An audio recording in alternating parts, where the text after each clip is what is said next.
Hello friends, welcome back to my channel Stuti art and craft. और बहुत सारा thank you जो आपने मेरी वीडियो पर विज़िट किया।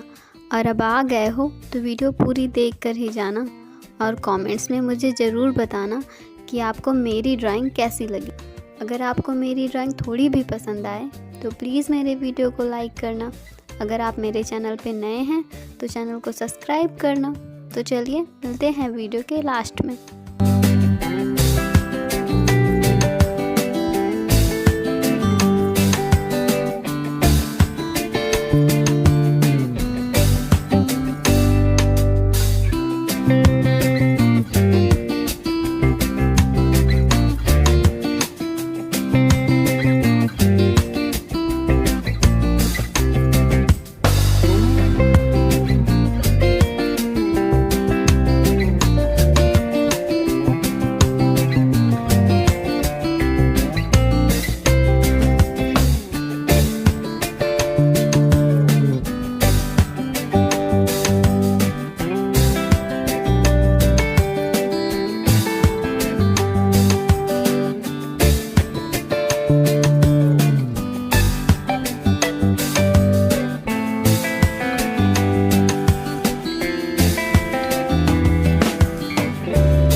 आज की ड्राइंग कैसी लगी। आई होप कि आपको ये ड्राइंग पसंद आई होगी और आप इस वीडियो को लाइक करेंगे। तो चलिए मिलते हैं कल एक नई वीडियो के साथ। तब तक के लिए बाय बाय।